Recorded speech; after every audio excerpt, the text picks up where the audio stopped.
Dun, dun, dun, dun. 5, 4, 3, 2, 1. And action. Welcome to TZP Podcast. My name is K+, the hardest working man in show business, also known as the Podfather, also known as Kalenga, also known as father to 2 children, husband to 1 wife. And on this episode, brah, Hey. I am excited for this one, brah. A long time in the making, and it's I don't know how to describe the kind of person I think you are, but you strike me as one who's, for lack of a better term, Yeah. a global citizen. Wow. The best dressed man in every room that he enters. Dude, the pressure. No, like seriously, pressure. dude. Where do you get your clothes from? Anywhere, man. Like from thrifting, from me driving by the street and seeing a nice jacket, some lady selling and parking and saying Nizingati jacket, like to like custom making either my partner and wife and the love of my life, because But she dresses you up mostly, right? only when it's something that needs to be custom. Okay, like today. Yeah. Like today, she dressed you up? No. This one actually, this one I went to Delanji. Yeah. Delanji is the one that's... Who the hell is Dylan? Delanji is... others know him as Delanji. Others know him as Munde. But Delanji is an awesome designer as well. He's an awesome designer. He makes a lot of stuff for a lot of people in the industry. It's just that people don't give him credit. Like when you make something for him and then you just Sounds like some very exotic fashion designer Italian no, he's kind of thing. a cool you know guy. what I mean? He's a cool guy. Good energy. It's actually a partnership of 2 designers. But yeah, the brand name is Delanji. So he's the one I went to for this. I just picked my own fabric and said, dude, I need this in 24 Man, hours. no, you look really cool. Thank you. No thank homo. You have to be thank careful you, in this day thank and you. age how you No, in fact, address or talk to gentlemen. no, you know in what I fact, mean? today you actually get cancelled for saying that. Exactly. You see what I mean? Yeah. So we have Tio Nason. And what is that like? No, that's not your real surname, bruh.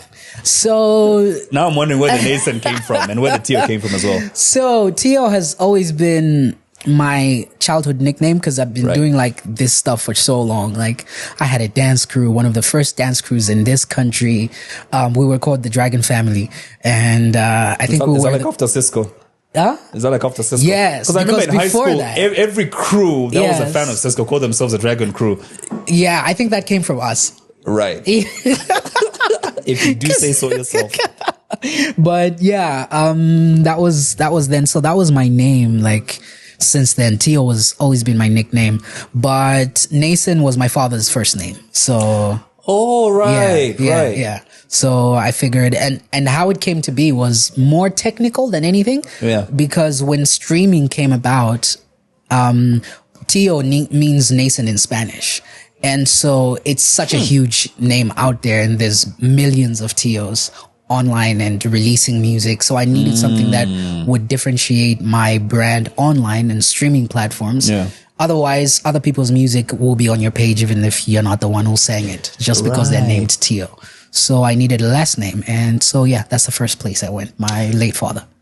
Dude, before we even go any further, I need to talk about where we are today. We are at the Urban Maasai. In case you don't know what this place is about or where it is, could explain the dress code I'm in today as well. Yes. I was dressed up by this venue. Tapping into my inner Maasai, Inner but Maasai. the urban side of things, because I don't think Maasai guys wear shirts inside these outfits. No. I wonder if they wear anything inside these outfits anyway. I don't even want to think about it. I know.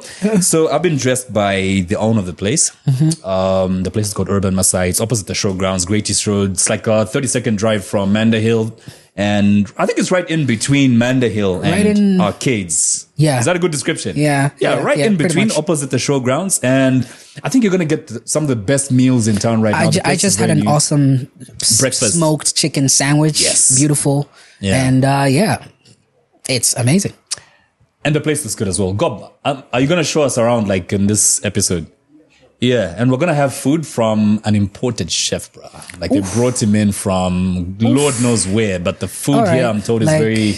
I'm a foodie, so that's my area. Yeah, look at Coin getting excited as well. I wish Elson was here too, because I think Elson joined the podcast for the food. For the no. Please rephrase that. For the free food. Thank you. Shout out to Elson, man. Shout out to Elson. Now, here's a story about why Elson's not here today. So we're in Joburg for a series of meetings, and we're done with the meetings, and Elson just says, I'm not coming back. There's a gig he wants to attend, so he'll tell us more about that when he gets Sounds back. right about Elson. Yeah, but he's going to join us. Sounds like Elson, eh? Yeah, nah, that's yeah. He saw an advert for a gig. I think it's like a deep house gig or something. And he said, Oh, wow. nope, I'm not traveling back this weekend. I'll come back earlier next week. That's what's up. So Elson is going to be with us on the next episode. And this episode is also brought to you by Midas. Midas sells furniture, home furniture, and on this podcast, they're known mostly for the books that they sell. It's a bookstore as well. So this one is on Alikinkata Road, I think a stone's throw away from the mall. What's that? Kamloops Mall, where the ShopRite and the others. Is that the traffic lights? By the traffic lights. Yes. So if you're going back towards Kalingalinga, you'll find there's a shop called Midas. Nice. Yeah. So Pay them a visit. they've asked us to give you a book. So I've got 4 titles here, which you can choose from. Yes, please. We've got one entitled Find Your Why by Simon Sinek. Have a look at that. Sounds very... There's one with a very journey. interesting title, which you could love, or your wife would love. We'll talk about her in a bit. All right. And I think she would find this one more intriguing if she hasn't yet read this book. Why Men Love Bitches. Because I think Let me see that. I think many wives try to understand, like, why would my man leave for anybody else? You know what I mean? So why do men love bitches? I hear you. So this one I have to censor a little bit, but Now I want to talk about this book, but anyway, let's continue. It's got that sort of a title, right? Everything is, as you can read there. I've seen this title. I haven't read it, but I've seen this title. Yeah, this guy writes quite interesting books. Mark Manson, he has another book entitled The Subtle Art of Not Giving a Yes. That's him, same author. Yes. Mark Manson. Oh, okay. And the last one, Thinking Fast and Slow by Daniel Kahneman. You can have a look at that one. So you can pick a book. An oxymoron. Take your time. You don't have to pick it just now. All right, beautiful. A bit of an oxymoron. Thinking Fast and Slow. Yeah. A bit of an oxymoron. Yep. I'll hold this. Speaking, we spoke at the wedding. Exactly. You know what I mean, people have the most extravagant weddings and they're getting into marriage in debt. You can't afford even to have a good breakfast.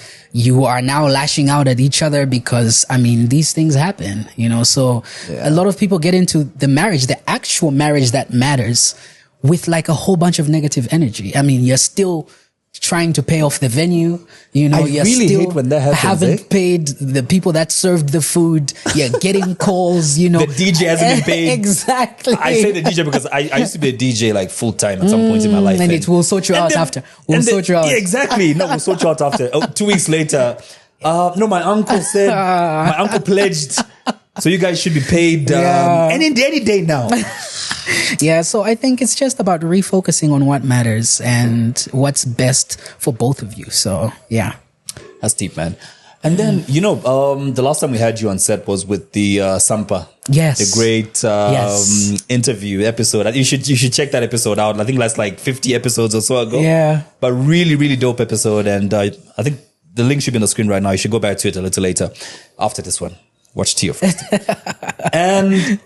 you know, when you speak of your relationship with Sampa the Great, everybody thought maybe your career had come to a halt and Sampa sort of put you in her band and overshadows your career. Yeah. We're not going to hear much of Tio Nason anymore. Then boom! That's and it takes me back to like what we're just from talking about refocusing on, you know, priorities and stuff. Like, I think for people like to see what they like, get what they see. Like what they see is what they want to interpret. They don't bother digging, you know, deeper or finding out motive or why is this person doing that. I think people have no time for that, and the attention span these days is very low. But even while I was doing that, working with Sampa, like that's been the most beautiful time in my life, one of the most beautiful times in my life.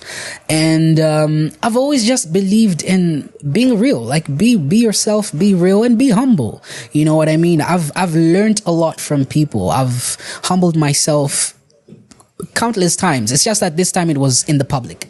You know, it's just that this time people could see like, but why are you doing this? You know what I mean? Yeah. I mean, that's just my life. I've carried strangers' bags before. I've helped strangers on the street that I don't even know. But if I had to put that on camera, then people would have an opinion about it. Right. You know what I mean? But yeah, working with Sampa has been amazing. Yeah, one of the most beautiful times in my life. You know, I think for many people, the question there was when they saw you, especially because you're not even a rising star. You're already a star. Yeah. You know what I mean? Even though that's relative as well, but you are this big brand name. Yeah. And then suddenly you are a backup singer for another artist. Yeah. I think a lot of people saw that as a downgrade, so to speak. And you know what I mean? I don't blame them. Yeah. I don't blame them. But what's that humming? Sounds like a genset. Maybe you could just close that door and just turn on the aircon or something. Sounds like a genset, yeah? Yeah. Okay, or it's fine. Is there a lawn here? Yeah. Yeah, where were we? backup singer. We're talking about the backup singer. Yes. Like a lot of people, you see, and that's the perception of downgrading. But why is that downgrading? Like, why do you perceive it? Switcher says that's somebody's laptop. What is it, HP? Mr. Switcher, why are you like this? This episode is not sponsored. It's not sponsored by HP at all, please. Anyway, yeah, so people's perceptions. Yeah, like people's perception. I don't know. Like, all of a sudden, it's perceived as a downgrade. Like, how is that a downgrade when... Dude, I got to perform at Coachella. I've got to perform at the Sydney stage Opera in the House. World, bro. These are places that some people will never have the opportunity to stand on, no matter how good they are. Right. Just because of lives, you know, that's what it does. And so I think for me, it's always been about perceiving, like, what is the priority here? The priority is to further, you know, us, like our art, like who we are as a people. Sampa has been carrying the flag on her back for years, you know, and so when she approached me with the opportunity to help her do that, why would I say no? You know what I mean? Yeah. I mean, this is us carrying our country on our backs and saying, look, this is who we are. This is what we're capable of doing. It's not just, you know, African music is not just, or African excellence is not just Nigeria or South Africa or, you know, these other countries that we have in Africa. It's actually Zambia is on the list. This is us. This is us. Look at us. This is us. So I think for me, it was way bigger than just being a backup singer. And then you guys, when you joined the band, you traveled the world. Yeah. Like every day you guys would post in a different country. Like you'd sleep in a different country every night. You'd have breakfast in Brazil, lunch in New York. That was crazy. Dinner in the UK. That was hectic. Yeah. Hectic. In a beautiful way, of course. But yeah, that was hectic.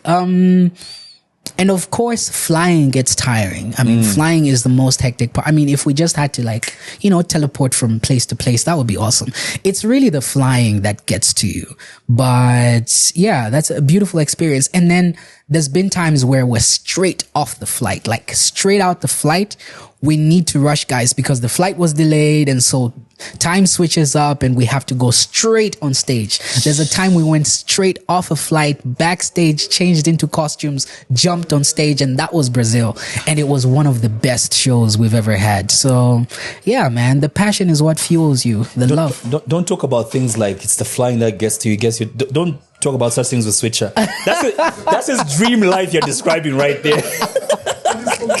And you're complaining. I'm not complaining, guys. It's not a complaint. It's Switcher's just dream life right there. Switcher is like, this guy. What's his Switcher wishes he could tell people, Sampa, can you just call me? Replace me with this guy. No, Switcher but- wishes he could have such conversations. People like the jet lag, but then all he ever flies to is Joburg. So These guys bully you like this all the time. All the time. all he ever flies to is Joburg. So But yeah. oh, and Dubai once in a while now. Yeah, that kind of. I'm happy you're living your dream life, bro. I mean, you have to, man. When you're as good at what you do as Switcher, you have to. I mean, Zambia's #1 award-winning DJ. Exactly. And he throws his phone away.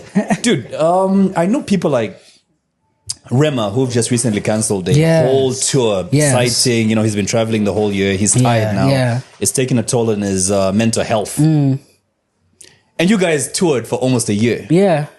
And he's how been do you- touring for more than that, I think.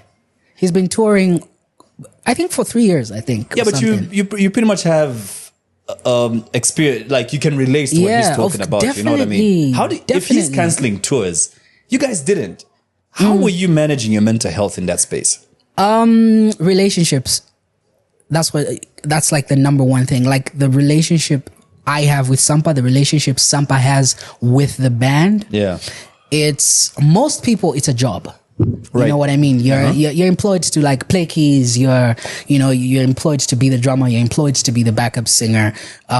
So there isn't much, hey, how are you feeling today? Checking on your hotel room. Hey, are you okay? The show last night was dope. How are you feeling? That kind of thing. Nobody has that, So for us, like our team, the Sampa the Great team, we have outside of the work, outside of us performing together, Yeah. we actually have relationships with each other. We're actually kind of like a family. Of course, Sampa and I are family, literally. But yeah, there is actually a real human to human relationship. And I think that's what gets you going. Having someone who's your boss that's concerned about your well-being, concerned about your mental health, cares enough to check on you. You know what I mean? So yeah, I mean, if I just said, I have a headache, Sampa will rush to go get me painkillers or get me whatever it is that I need. And that's the kind of relationship we have. The international superstar Sampa the Great, you actually rush to a pharmacy to get Yes. painkillers for you. Believe it or not. Believe it or not. How much did she pay you for this PR stunt? Believe it or not. Yeah. And that's just a testimony to the kind of person she is Yeah. and the kind of relationship she fosters around her. And for me, that's what attracts me to a human being. Even before I say yes to work with someone, your energy has to be right. You have to be like an actual, real, tangible human being and who just doesn't think everybody is a tool to be used. So yeah, for me, that's what attracts me. I mean, if you yourself said, Tio, come and be my backup singer, I'd say K+, yes. Switcher. When you're DJing, you need somebody to sing by the side. You're doing your mix and whatever. He's offering his services right now. Mr. Switcher. In fact, let me ask him this in public. Mr. Switcher, I don't have a DJ. Would you? Of course. Wait, I don't have a DJ. Wait. You said? Did you say no? I don't have a DJ. So Of course, man. Let's do it. we do it? I'm ready. Awesome. Born ready. Awesome. Tio, this guy is saying yes Yeah. on the assumption that there's going to be a lot of global travel. I mean, Of course. He's a hit maker. you are so sharp. You are so sharp. You read between the lines and the lines between the lines.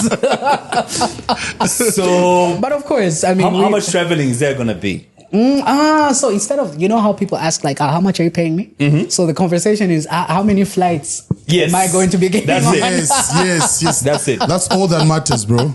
That's it. That's No, all we'll talk. that matters. No, we'll talk. That's And a dude, small issue. Speaking of the traveling, your song is doing well. I think you are top 5 in Gabon or something. Oh yeah. Yeah. Gabon, like Uganda, I think Burundi as well. Like, there's gonna be a lot of traveling, or are we just assuming No, the things traveling has to be there. It has to be there. I mean, what are we doing if we're not Switcher. traveling?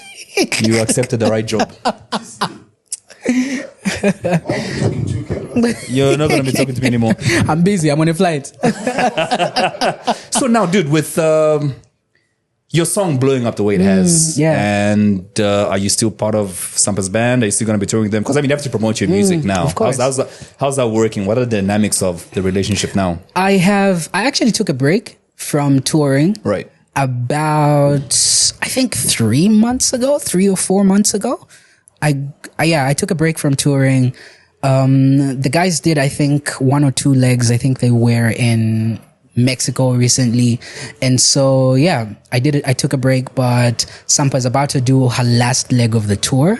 And she asked me to do it with her because it's the last couple of shows before she takes a break. When's the last leg again? This is in like a week or 2. I don't know when we're airing this, but this will be Tuesday 5th. Yeah. So it'll be probably like a week from now. We're doing a festival in Dubai, which is home country. I think Busta Rhymes is one of the headliners, and I think it's going to be beautiful. Wait, so with Switcher's new job, is he joining you on these trips as well with Sampa? Or relax.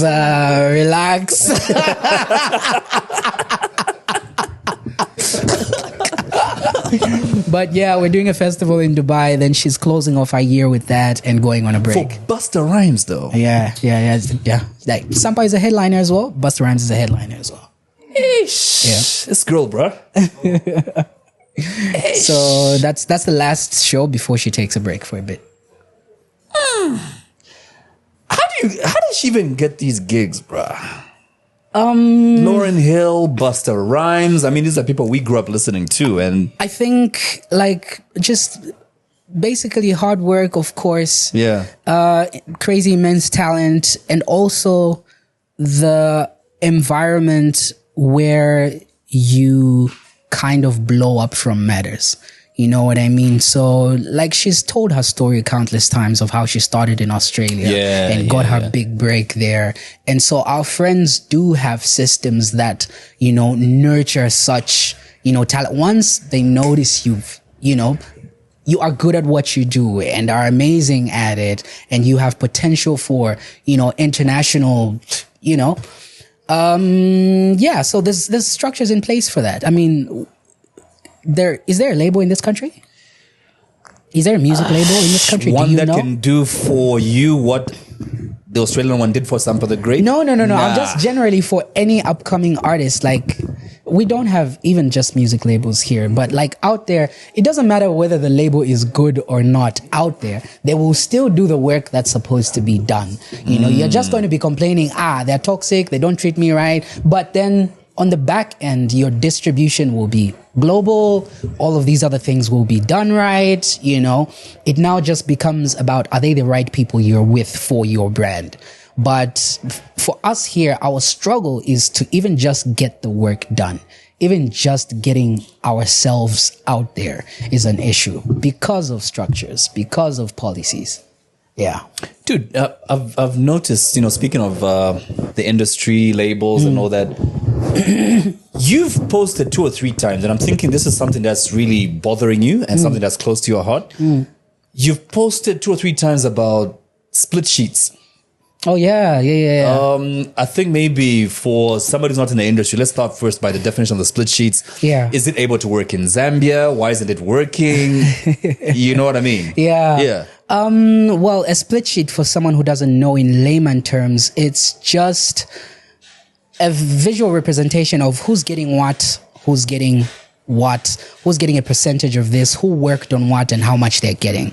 So, for example, the way we work, if I work with the producer, they produce my song, they have a percentage to that song. If there's a guitarist that played on that song, they have a percentage of that song. If there's someone that played keys on that song, they have a percentage of that song. If there's someone else that wrote the lyrics that the artist sang, that writer has a percentage of that song. So each one of those parts gets royalties in perpetuity.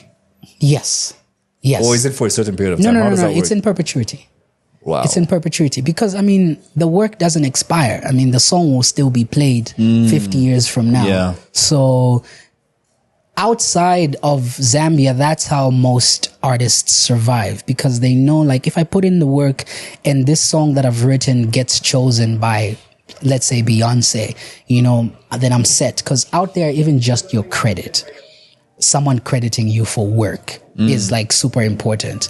And maybe I'm diverging a bit for now, but even just crediting people. I rarely see it. Go to any artist, Zambian artist's YouTube channel. Right. Open a music video. I'll go to your maps. Check the disc. Why would you do that? Why would you do that? Now you're just feeding into like the public. No, guys, come on. It's just the first thing that came to my mind. No, but like, yeah, go to any Zambian artist and you check the description. There isn't credit on there's rarely credit on who directed, who did the makeup, who did the costume, who did transportation. Right. Who I've noticed Sampa does that a lot. Yes, yeah. yes. Sampa does that. I do that as well. And that's what exposure is. You know what I mean? So in here, we ourselves, the artists, are not festering a good environment for our fellow artists, for our fellow creatives. We ourselves are not treating each other right. So how will the government treat us right? You know, we ourselves are not standing up for each other, you know, saying, you know, this person should do this or this person, no, this actually get this person for that because they're the best person. They align better with your brand or they align better with the gig that you have. For me, I don't think it's right for me. We can't do that. We're not doing that. We're not putting ourselves on our own people. And so for me, that's why I take it upon myself to credit makeup artists, to credit whoever's styling, whoever's doing the transportation, whoever's producing. Because someone might just be scrolling and say, I like this hairstyle. Who did this? Oh, they check. Oh, it's this person. Okay, let me go to them. That's empowering. Even if I didn't pay the person or I never had the chance to pay the person, the fact that they will forever get business through whatever it is that we did together is like amazing. And that's how industries grow. Speaking of credit, and most recently, well, not really recently, but I mean, you were like the biggest vocal or the only vocal in the Black Panther trailer. On the Black. Yeah. Because, I mean, there's only your part playing in the trailer. And I don't know why that matters to people as well. Oh, you get because no. Like a song is, a song is like 3 minutes, 4 minutes. Right. Do you expect the trailer to play the song from verse 1? No, but my point is, how wild was it for you individually to have? I think technical wise, like in terms of technical aspect of things, it's because it's the chorus and it's the peak. And so emotional wise, even when you're listening to it, you're listening to it, it's like, this song is leading to something. This song is leading to something. You know what I mean? By the time one just vocals come in, it's like they're preparing you to go somewhere, you know, like paving the path for you, you know, and then when the hook hits, it's like, oh, because the people that made that don't understand Nyanja. You know what I mean? They don't understand Chewa. But emotionally, they could tell like, okay, this is the emotion we want to evoke in the trailer. Oh, okay. So and this it was so well placed. Exactly. So exactly. So emotional wise, music is a universal language. So I think for me that was humbling. I mean, it's still surreal to this day. When I still see the Black Panther trailer, it's like, is that really my voice? But that's what people couldn't see, that even being a backup singer could lead you into being in a Black Panther trailer. Did I know that? Yeah. No, I didn't. Did I have the foresight for that? Maybe. But that only comes when when you humble yourself and just give yourself entirely to a cause. I remember you guys posted a video just after the trailer went up. I think you were, I can't remember which part of the world you were in. You guys, we can't keep up anymore. But I think you were in Australia or something when that got posted. You're watching on a big screen Sampa and the crew, and then the trailer ends and you guys just went ape shit all over the room. It was surreal, man. It was surreal. It was a beautiful moment, very defining moment, you know, because most times, especially as Zambians, we're so used to seeing other artists from different parts of Africa get opportunities, and we're okay with that, but we never see ourselves as capable of getting those same opportunities because we just don't have platforms, you know. And Sampa's been fortunate enough to actually, you know, be around such an environment to the point where now she's like, look guys, we can do this. We can do this. But you know, it's so hard. It's so hard, especially even just with creatives in our country to just like, let's just unite and like start driving towards a cause. Everybody's worried about their own plate. So yeah. I wanted to bring up some issue about the awards, but I'll bring it up later. Which awards are these? I am not very... I'll bring it up later. Okay, cool. Dude, can we talk about your religious standing right now? Yes. before we started, you spoke about how you are moving away from organized church, or is it organized religion? Organized religion. I think that happened a while back. What's that about? Can you please just break it down for me a little further than I you did? think because now as I'm saying this, I'm speaking as like us people that identify as Christians in this country. Right. You know, if you're Christian, you say you're saved and you're a church going person.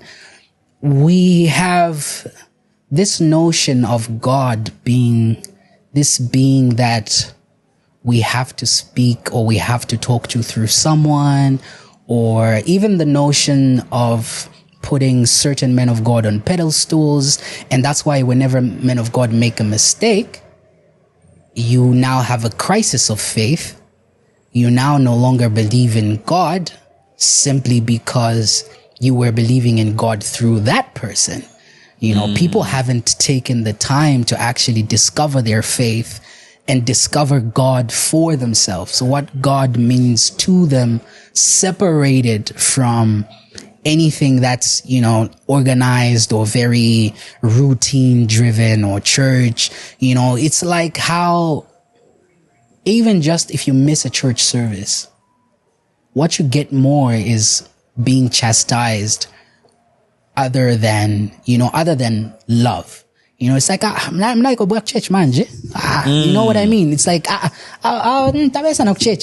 because a lot of people find or define their faith through their works, through the things that they do or perceive to do for God.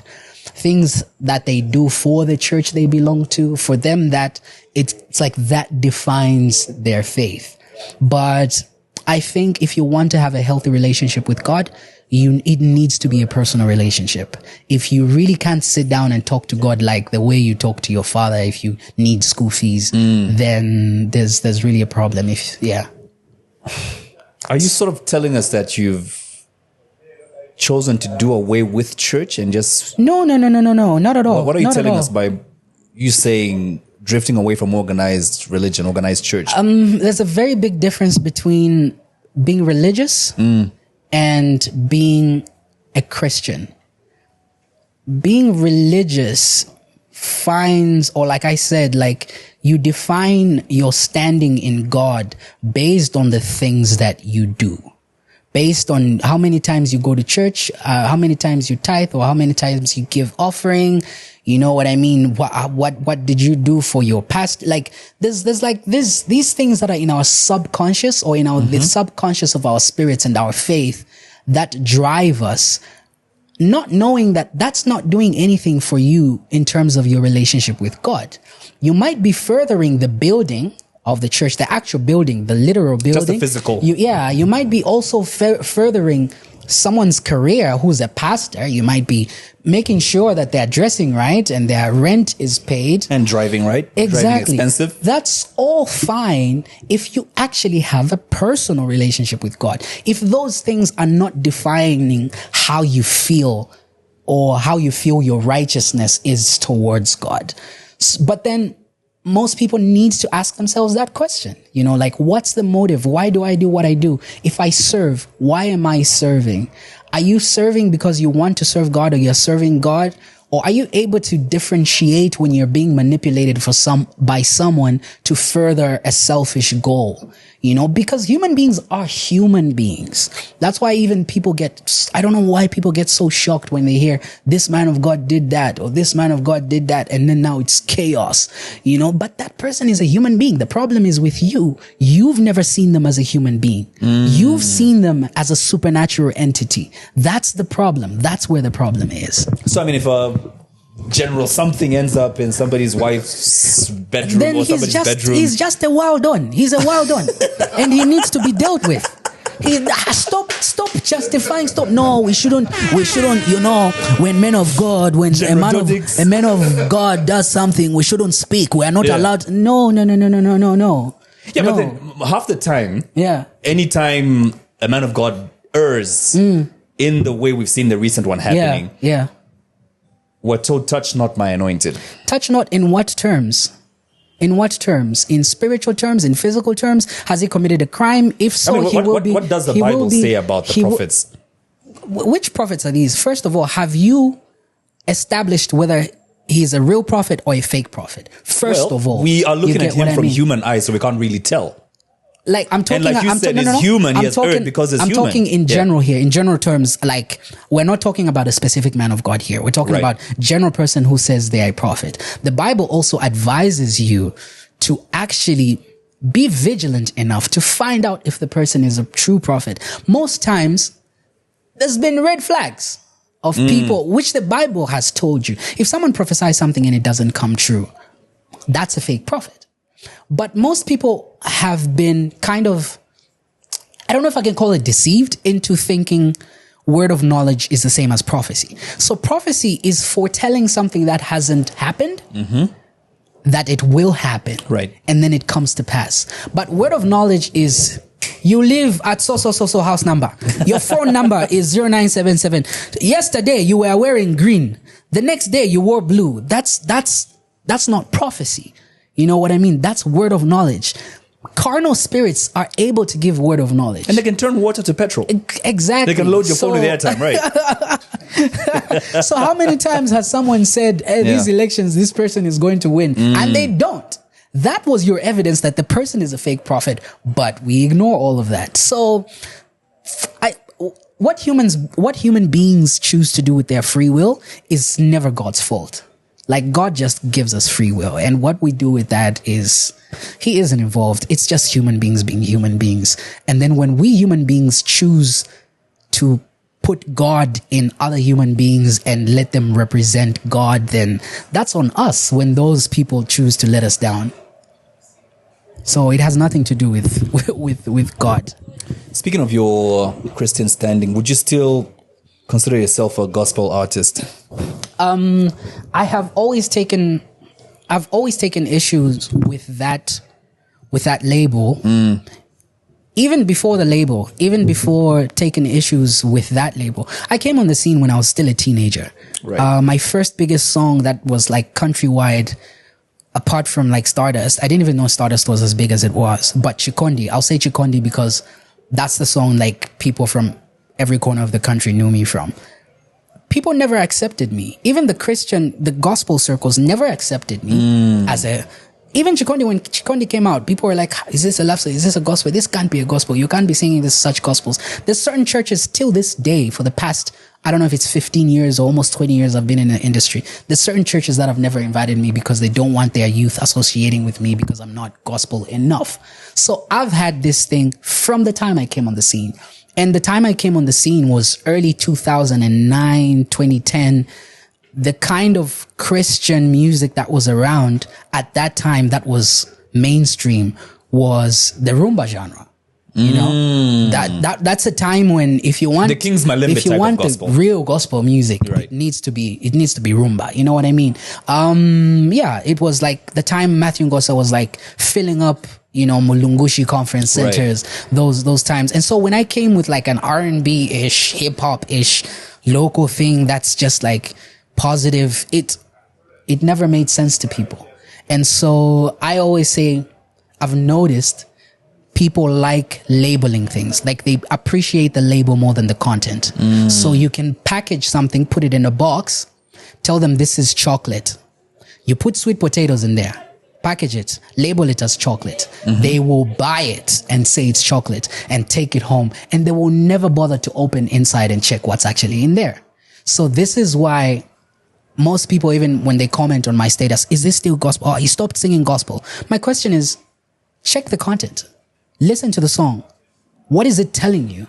What are you feeling? When you listen to the song and listen to the lyrics, what are they telling you? What are they making you feel? That's what you should be asking. And then you will get your answer. But people don't want to do that.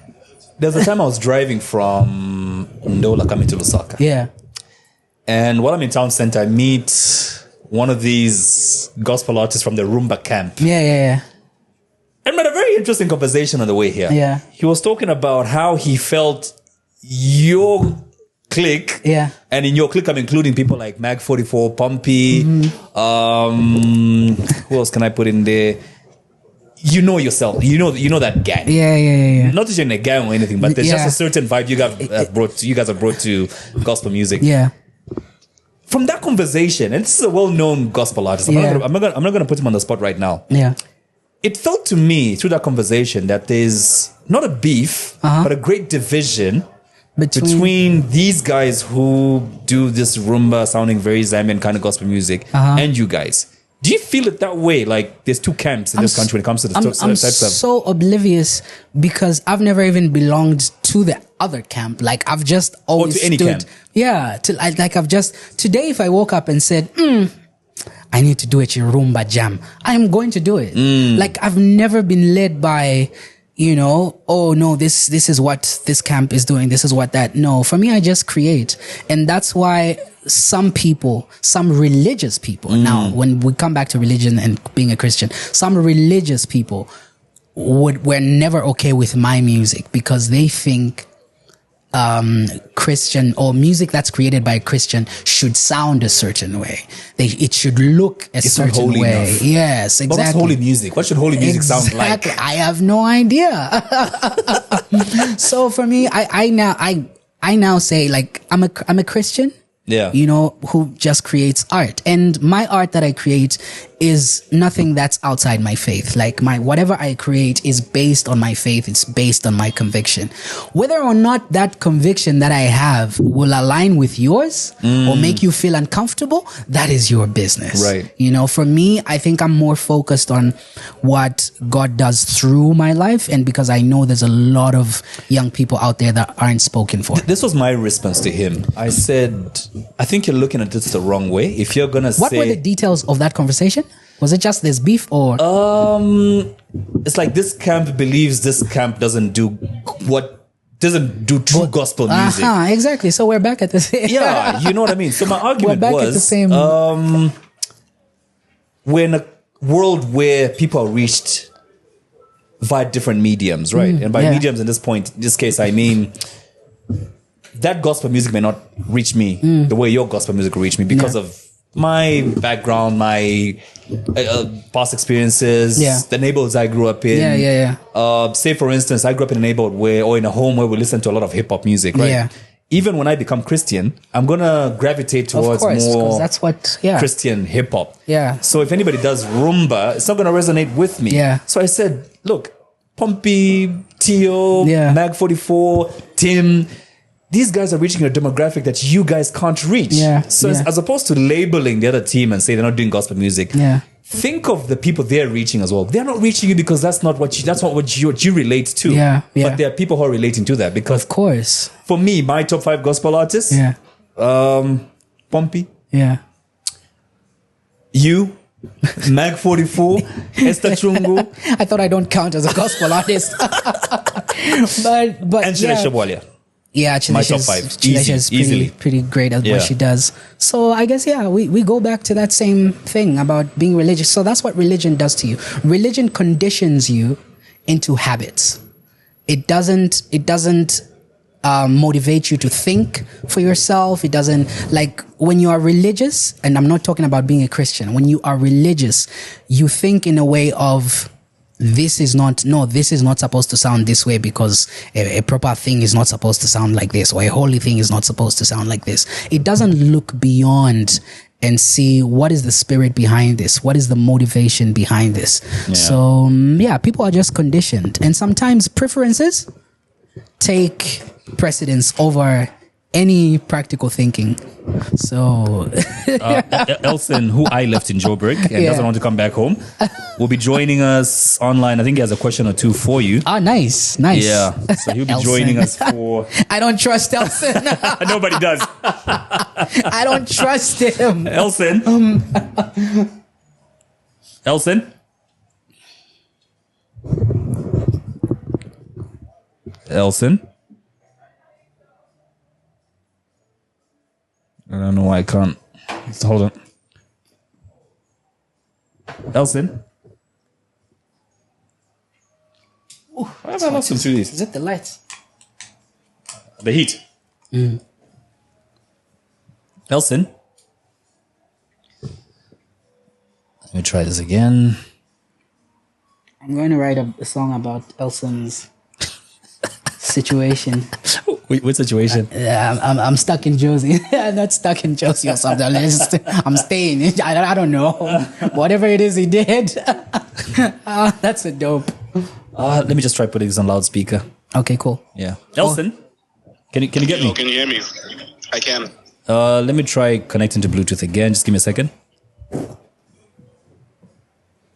Can you get me now? Am I out of focus if I move here? Okay. I'm okay? Okay. All right. Elson, we'll just put you on speaker. Okay. Yeah, we'll put you on speaker. I don't know why I'm failing to connect you through the equipment, eh? Yeah, I'll put like fake ass equipment. Hey, put some respect on Australia. Australia supplied this equipment. Australian equipment, huh? Elson, live on the podcast. You got any question for our brother man here? Tio, wagwan brother. Elson, I'm good, man. How you doing? I'm doing well, man. I'm there in spirit. I wish I could have been there in person. I hear you. I heard the reason you stayed, but you people. I heard the reason you stayed. I hope it's going as well as you hoped. Nah, I hear that. Dude, a couple of things. So normally, I don't know in which direction Kalenga is taking this episode. Yeah. I hope it doesn't bore you to death, though. Not at all. There's a couple of things. So I did pick up that you and I are kind of like similar in a lot of ways. Of course, you're better looking than I am. But I picked up that it gets to a point where you respond to people that troll you on social media.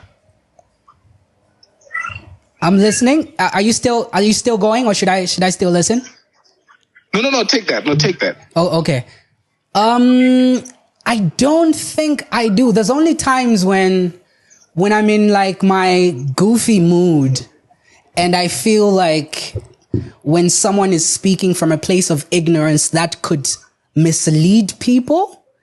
Like if a person actually read that, they would actually believe it.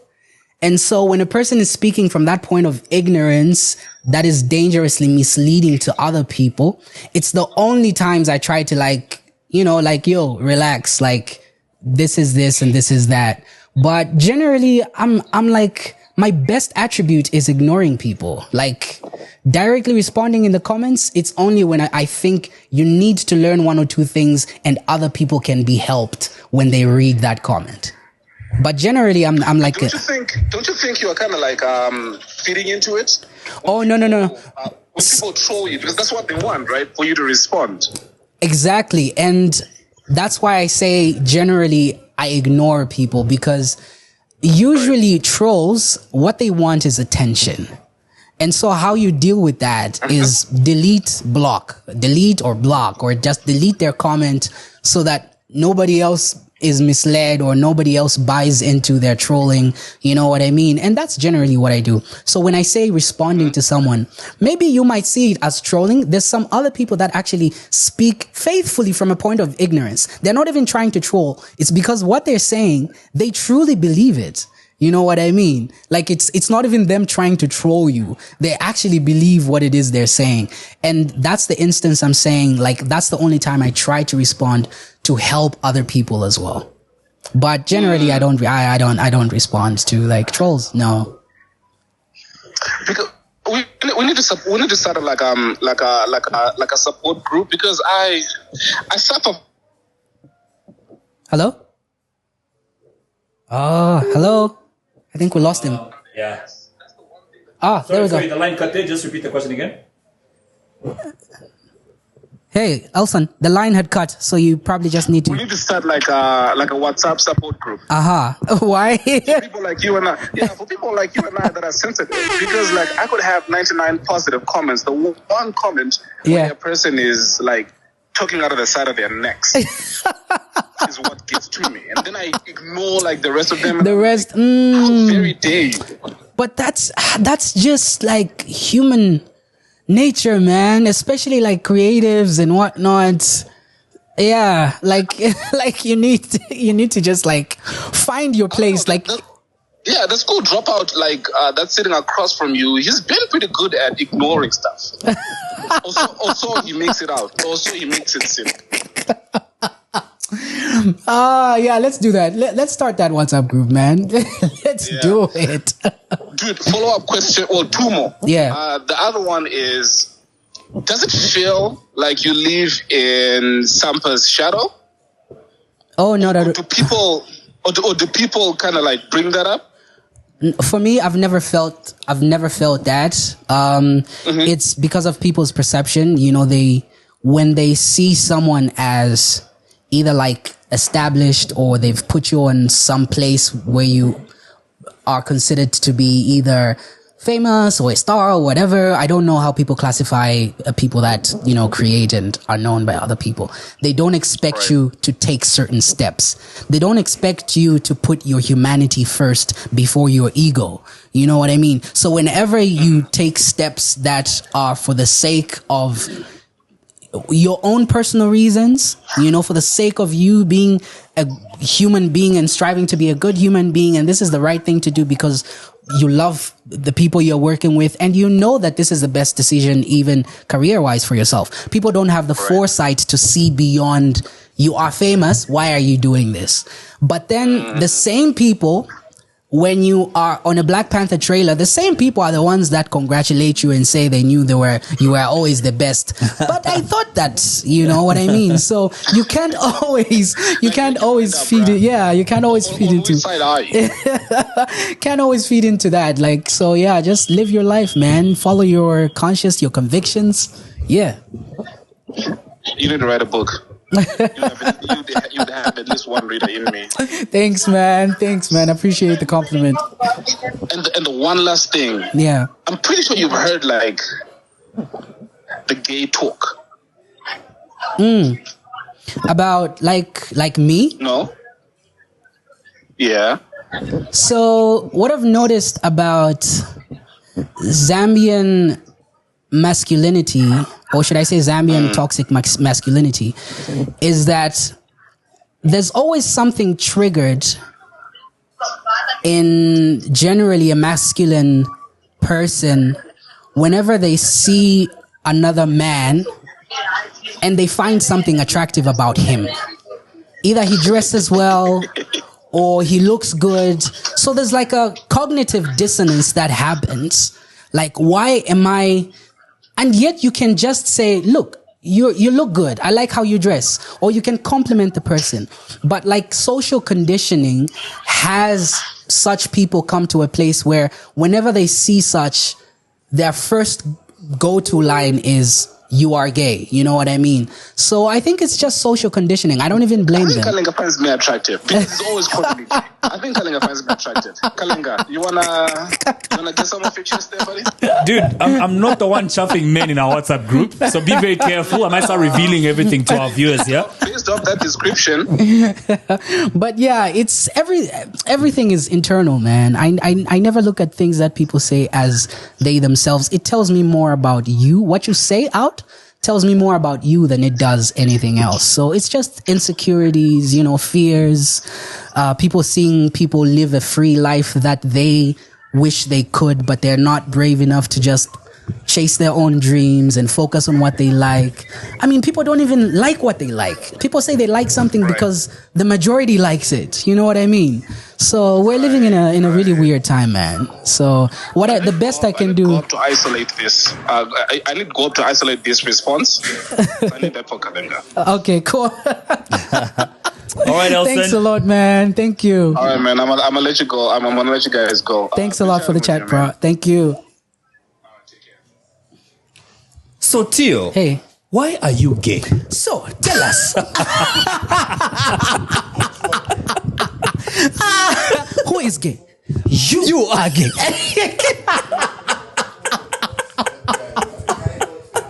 I love Africa, man. Because And then like social media and technology has just like brought us closer. Like, because I mean, who knew that you as a Zambian would feel, you would relate to something that's happening elsewhere. You know what I mean? So yeah, we Africans just have a different sauce, man. I like that Elson brought that up because, like you said, when another man looks at you and thinks, okay, this guy looks good, the immediate conclusion is you're gay. Yeah. And I think we've spoken about this with Elson and I on the podcast quite a number of times, where if a guy looks too clean, the immediate conclusion is, I mean, you're a clean guy, and I think you need to tap into this look and sell something to your fans. You know what I mean? No, it's coming soon. Yeah, it's coming soon. Yeah, and I think that's one thing that celebrities in Zambia are not doing much of. I like that there are people like Muizu Kanji. I think even I was actually coming to Mampi and something she's not doing though, and she explained why anyway. People who've used their celebrity to sell something. Yeah, I think Magnet as well. Is he selling something at his media company? Right. So he's using his posts bordering on controversy sometimes to sell something. You know what I mean? And I think a lot of us are not tapping into that as much as people, let's say in America, are. The episode we had with Mampi, she spoke about, guys, I actually sell something, but I'm afraid to let people know what I sell because there are two types of people in Zambia. People who will buy because it's you, and people who will not buy because it's you. So there's people that are actually buying from her, not knowing that it's her. Exactly her point. But I think, just know the environment you're in. Like for her, if that's working, she should stick to it. You know, sometimes also just knowing, being very conscious of your brand. Sometimes your brand, the louder it is, like the more people know that this is you, it helps, you know, but sometimes like the way Mampi has said, and then also, man, like we live in sensitive times. We live in toxic times. It's easier for someone to have a toxic response towards you than a positive one. So I think just knowing your environment is important. I mean, merch and stuff, that's something I've always been into, but I'm getting into now because I wasn't creating music. I was creating other stuff. So I was selling other stuff, but not creating music. What were you selling and what are you going to be selling? No, like just general, like creative work. I mean, I was in like advertising for like close to 7 years. 7 to 10, almost 10 years. Like I was generating income with other creative aspects of my life. Still am, but like I wasn't creating music. So now that I am outwardly like making music actively again, you know, it'll be easier for me to like, you know, sell what I need to sell. You used to post yourself a lot by some office block sometime. That's the time I was working. I was creative director for an advertising agency. That was a 9 to 5. Now it's more like owning my own company now. So I've partnered with the person that was my MD at the time. We work together now. Like, what are you guys doing exactly? Everything from production, print, advertising as well. So production in terms of like media production, but also like prints and large formats, weird, you know, pillows textures. For us for that podcast. I'm sure you're going to print us some now. We're one of the few that can print fabric actually, not like, is that vinyl? What is that? Yes, it is. It is, right? Yeah, but like, DTS, like, GTF. Yeah. Okay. So I know we're losing people with all these acronyms. DTF is direct to fabric. Printing. So even the stuff in my new video, those fabrics you see, you will look for them and you won't find them because we printed them. Yeah. Dope. Yeah. So those are the things you should start selling, bro. Yeah. I that's why I'm telling you that I've been, but now that I'm actively making music, you care all of a sudden. Yeah. But that's dope. Yeah. But that's dope. That's what's been happening. It's good to know you're making more money than just from the music, because one thing that I think I've spoken about this on the podcast, or something that really bothers me about the industry is, quite right, you've got the fame. You're putting good music out there, but you're still broke. And I think there's no situation worse for a celebrity than being famous and broke. That's one of the things I made up my mind about early on in my career. Like, I've said no to countless opportunities, simply because, yes, I will be known, but I will have nothing to show for it. You know, yes, it'll make me famous, but then on the other side of the coin, you have the artists who they blew up because of that, and they have to keep doing the same thing to sustain themselves. So they have to keep making decisions that do not financially benefit them, but simply because they will keep them either relevant or in people's ears or people's eyes, but they're not doing anything for them financially. So never make, I think I posted this one time, never make sacrifices that'll, you know, yes, make you famous, but they're not going to financially do anything for you. But yeah.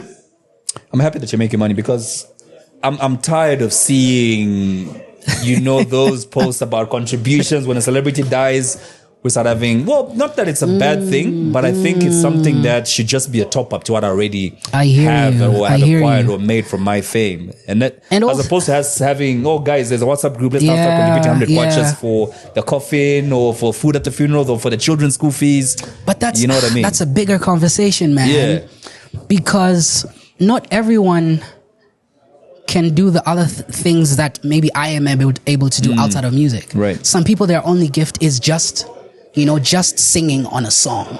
But then if that isn't getting them revenue, and that's why, again, I brought up this conversation online and every blogger attacked me about bloggers not putting, what did I say? I said, dear number one fan, downloading an MP3 file of an MP3 blog does not do anything for your favorite artist. And then bloggers came for me. You know what I mean? Because remember, we're all focused on my plate, so everyone feels threatened. But my thing is this. As a blogger or as a blog, if you own a blog, what you make money off is the traffic to your site. And what gets you traffic is the content that you upload. What content do you upload? You upload the music that is from the artists, whether it's legally or illegally. I just discovered that upcoming artists actually pay bloggers to host their music. Yeah, I just discovered that. I didn't even know that. So of course there's that revenue, but then you get touched because maybe an established artist, if you have an MP3 of them, you know a lot of people will be able to download. Now, I'm okay with people downloading music, especially because not everybody has internet or access to streaming sites, especially in like the rural areas. You know, the guys in like the outskirts of, the cities, they thrive on constantly playing music on whatever device they have, so there is no streaming in those places. But when I mention these things, I'm talking about us people who know what Netflix is, who are able to watch a series, who are able to pay for DSTV. That's the conversation that we're talking about. So I even said, look, you guys would change the way Zambians consume music if we all just united. Everybody approaches everybody. Artists, bloggers. Okay, cool. Let's all start. Imagine if all the Zambian artists directed their fans to a blog site saying, go download my song from there. Right. Now that means that's more dollars for the blogger. Now there is money to be shared. Now because you have the numbers. You know that 35,000 people downloaded Makitu's song off your site. You know that, okay, 35,000 people maybe translates to, let's say $500. Just say, okay, Mikey too, of this percentage, maybe let's share 60-40%. We take 40%, you take 60% of the downloads. But people are not seeing the potential in the numbers, because as long as you keep uploading illegally, you'll be getting minuscule numbers. But the moment I tell people, my fans, saying, guys, if you can't stream on Apple Music because they charge you per month, go download the song from this guy. You know what I mean? Yeah. Yeah, that works. Now we have traffic. That works. Now we have traffic. And now we can all grow and share in the revenue. Because right now you can't share anyone and you are triggered and you're upset because even the little that you are making is threatened and about to be taken away from you. So of course you will elicit a negative response. Because you're not seeing the bigger picture of, wait, we can actually make this legal, because we have to know our demographics. I mean, 30% of Zambians live in abject poverty, is it? No, not 30%. 70%. It's way larger than that, it's 70% actually. Yeah. 30% are the ones that are like in the middle class or something. But yeah, if we tap into we just have to unite. That's all. Nigerian music didn't grow by accident. People sat down and said, guys, this is where we need to take our industry. And that's the meeting we need to have in Zambia. We need to actually collectively sit down and say, guys. But do you really think it's possible, Zambians in the industry sitting down? I know meetings have. And you're going to have meetings in perpetuity with nothing ever happening because everybody is only thinking about their plate. It's a mindset. Yes, it's a mindset problem. That's the problem. It's a mindset problem. And you can't. What do they say about the analogy of forcing a horse to drink water or something? You can't do that. So at the end of the day, we just. As an individual, if you have such a thinking, just start working towards it. That's what we're trying to do. Let me just start pushing. Whoever sees like, that guy, what he's doing, I'd like to be part of it. They'll start following. Bro, speaking of growing your brand, taking your music more out there, especially on a global scale. I mean, you've already got a very big plug in Sampa the Great. Is she connecting you to the people that she deals with? I mean, in growing globally, are you tapping into her management? The problem is with me. Her media team. the problem. Oh, you're the problem. I'm the problem because right. I've grown up as the kind of person that if I know you have half a glass of water and I'm thirsty, I would rather you have the water. You know what I mean? And I won't ask you for it. So I'm the problem in this case because I think countless times she's even like scolded at me like, yo, why didn't you tell me about this? Why didn't you tell me about that? Because I've never believed in people being obligated to help you. You know what I mean? Like people will help, yes. But like me being like, pressing and but like she's actively been such a huge support to me. Like even I wake up and I find a tweet for my music, like even when I don't ask, even when I'm about to post something, like she's like on me. So but then that's her character as well. This is not everybody. Does she also give you like an opportunity at a concert to like maybe do one song of yours? I think because like these things are so like technical in terms of out there. My guy. But these things are so everything is so timed. These things are so technical. There's teams in place. There's what. But I mean, she could squeeze you in there. No, of course. Remember that I wasn't releasing music. Like this conversation we're having is because of the past 2 months. Yes, where I've dropped a song and it's everywhere. And I've been off touring. So obviously, I heard your song in Tanzania. When was I there? The other week? Are you serious? Yeah. Wow. In a little, these Bajaj things, the little motorbike powered 3-seater bikes. Oh, that's beautiful, man. Full blast. I almost took a video for you. I remember it was on the charts there. I think it was like number 3 in Tanzania. There's a Tanzania channel that is like for the entire East Africa or something as well. Wasafi TV. Yeah, so I remember it being on the charts there, and I was just amazed. And you telling me that you saw someone playing, that means it's trickled down to everybody. I think it's this artist super grateful. Heard when I was there for like 3-4 days. Chef 187, jamming a lot of his music. That's beautiful. Yours, man. And who else did I hear? 76 Drums. Yeah, who's doing videos for that boy? Yeah. There's he has a director he's working with. Hey, those it's videos. So weird because like I posted him. And my post just went viral. Oh, because you posted him? No, but like he's always been there. 76 drums, yes. 76 drums. No, has been for that boy. He's been creating magic. His other video as well, I had shared it, and some people like started discovering him. And to me, it's beautiful to see because like I want to support artistic minds. Like for me, because I want to support minds that are out of the box. Because once that zeal fizzles out in our country, unfortunately, it's very easy for your creative zeal to be killed. Very few people are resilient enough to just like keep going. And so for me, it's about supporting. It's just about supporting creative minds. His director is a guy called Mwims. If I'm not mistaken, please correct me in the comments. I think we all wanted to find out who's producing those videos because he's a guy called. I tagged the director as well in my post. It's called Mwims or something. Let me even check it out. Your video is hitting the right mark when even people in America are tagged talking about your. Exactly. I've seen this guy who does reactions. I don't see that guy AJ something. Yeah. He did a whole 10 minutes analyzing that song, and this is in a country where they give us the the best content. You know what I mean? Yes. Those guys are doing You've amazing seen the video things. for Big Machines, 76 drums. Eish. Dude, this guy's being spoken about even in America, bro. Yes. And the song is in beautiful. Bemba, they don't even understand anything, but they're talking about his Exactly. video in America, bro. Exactly. Yeah, so check Exactly. it out right now. Big Machines and also Unleash. Oof.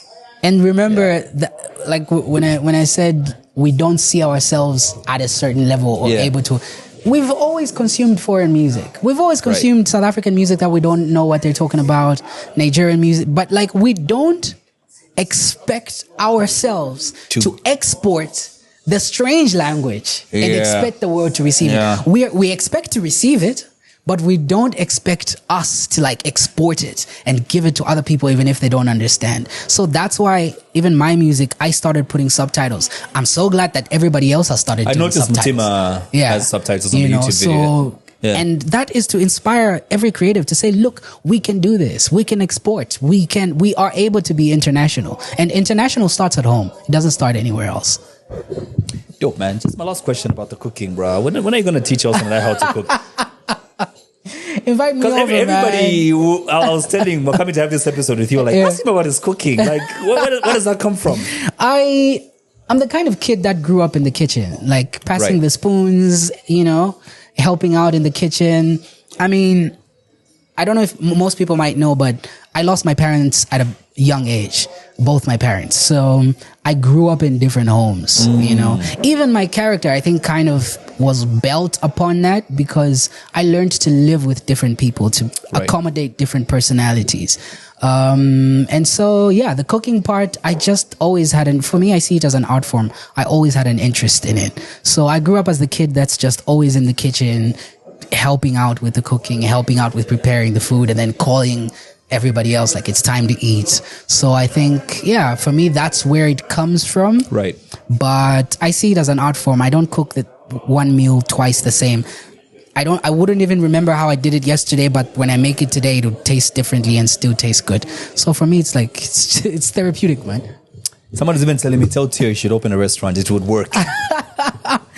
I will, actually. Nah, you I should, shouldn't bro. say I will. I didn't know your cooking was will. that famous, but 3 people mentioning it in a space of 3 days.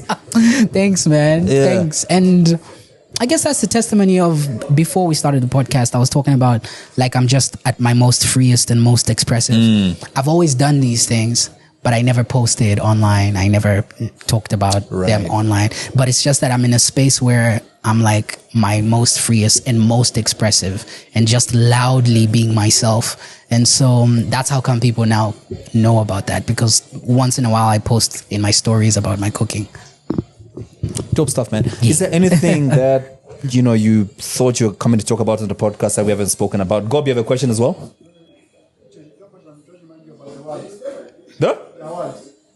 The awards. Oh, you said you'd say something about the awards. Which awards? You wanted to ask me about awards, and then you said I'll save it for later. Oh, right. Nah, it's fine. I just remembered, I think when I was saying that, somebody actually answered, because I remember when Natasha Chancellor came on, her manager was saying, why aren't we recognizing Sampa the Great enough? Like even the Kwacha Awards are not recognizing an international act when she's the biggest, or in the best hip-hop category. Yeah. When she's the biggest hip-hop act we have, the only one that's broken borders, you know what I mean? Yeah. Do you sort of feel the same as well? Like, we don't give her enough recognition here. This goes back to my character of not expecting things from people or anyone. So for me, it doesn't, like, I don't need you to clap for me to know my worth. You know what I mean? Dope, man. Yeah, It's like a really nice quote. I know my worth. Yeah. If you clap, I appreciate the love. But I'm not asking grateful for it. Yeah, so I'm not asking for your applause. You know what I mean? If you're generous enough to express that you appreciate what I'm about in my work, that's beautiful. I love you and thank you. But like, whether or not I hear the applause, I will still keep going. And so I've never really paid attention to these things. Dude, thanks a lot for coming through. And I like how you spoke about the church and what was the phrase again? This phrase I learned from you today. Which one? Which one? Crap. What was it again, Gob? When I asked him about, are you moving away from the church? What's that? Not open. It's gone. I'm sure you'll press rewind when editing. Yeah. But I just felt like I could relate so much because for a number of years I stopped going to church because I felt judged, especially being a DJ. You'd hear people whispering things about you in the church, and Now that's religion. Yeah. They would think Yeah. it wouldn't come back to me, and I would hear so much about me, like, he's a DJ, he's doing this, but then on Sunday he's in church praising God and whatever. And I just thought, what am I doing here if the people are supposed to be taking me closer to God are taking me farther away? Exactly. You know what I mean?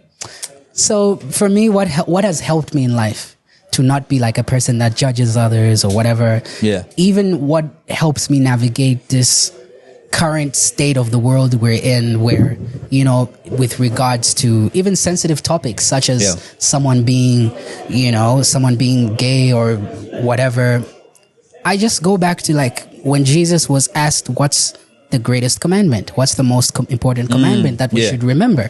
And what did he say? Love your neighbor as you love yourself. So for me, whenever I identify something that evokes a reaction in me where there's a potential for me to react negatively to you, I just quickly remind me of that. Like, the most important thing for me to do is love you, regardless of whatever it is that you're going through, whatever it is your beliefs are, what you think is the right thing to do, the wrong thing to do. My job personally is to just love you, you know, regardless of that, whether, just love, man. Dope, man. Is there anything that you thought we're going to talk about we haven't, or you wanted to talk about and we haven't? I don't think so. You guys have a way of just like talking about everything. but yeah, we should do this. Shameless. Just give us a shameless plug. Your two new videos right now, Mutima and Kanyimbo. Yeah, Mutima Kanyimbo is out. Yeah. At Tio Nason is my handle on all platforms. Instagram, Facebook. Tio Nason. TIONASON. So yeah, please check out the video. I think we are almost, I don't know how many views. I have this guy who, he's a friend of mine, but like, I think he's the biggest fan. He always sends me update number of views because I don't even check my YouTube, but like, I know because of him. So yeah. So where are we at right now in terms of views? I have no idea. I think in the morning. He hasn't called you this morning? No, in the morning it was like almost 50K. Yeah, in the morning it was like 50K. I'm sure now I don't know what it is. Tio, thanks a lot for coming through. I haven't even picked a book. You haven't picked a book yet? No. I'm torn between. Why Men Love Bitches? Everything is fucked. We should. You know what? I'll start a podcast. You will come on. Yeah. Because this is a whole topic, man. Why men love bitches. Like, this is, this is like a whole topic. This stems from just communication. You don't tell your wife that this is what you like. This, so, like that's the perception that men love such women. But the actual truth is that they just don't say what they like in the first place. Yeah. There's pretense going on. Also, I think that the title may be a bit deceiving. In this context, bitches is those strong women who are able to stand for themselves. Yes. You know what I mean? So a boss. Exactly. So like she breaks down the categories of bitches. Yes. But you see, nowadays... So not the ones on the streets, bro. Nowadays... Not the ones on the streets. But then there's also the conversation of men are repelled by such women who are powerful and strong. There's that too. You know what I mean? There's that conversation. So you're going to pick this one? No. Ah, okay. I'm torn between thinking fast and slow and find your why. All right, you pick when we go. Yeah. Remember, click on that subscribe button. Guys, we've got so many viewers and views. We are currently standing at about 5 million views right now, all time. And only 53,000 subscribers. It means people watching are not subscribing. Come on, It'd be nice for you to click on that. Guys. The meeting we had in South Africa, actually, they were talking about you guys grow your number of subscribers and then we have a bigger conversation. So click the link. Click the subscribe button. That's it. My name is K+. Elson was with us in spirit and online. Yeah. To the next episode. Remember what Urban Masai... the food didn't come. We'll post photos later of the drinks too. No. You can get it from me. I had the food. His food didn't come. I had the food. It was amazing. All right. Till the next episode. Have a lovely day.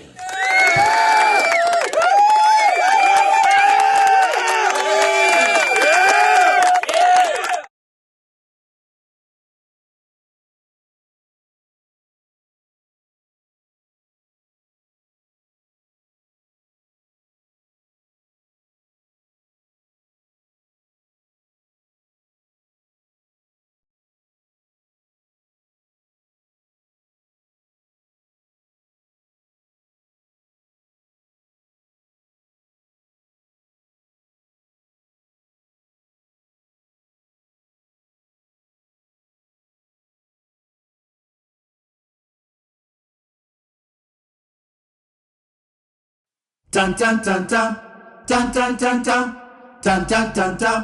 Dun dun dun dun. Dun dun dun dun. Dun dun dun dun. Dun dun dun dun. Dun dun dun dun. Dun dun dun dun.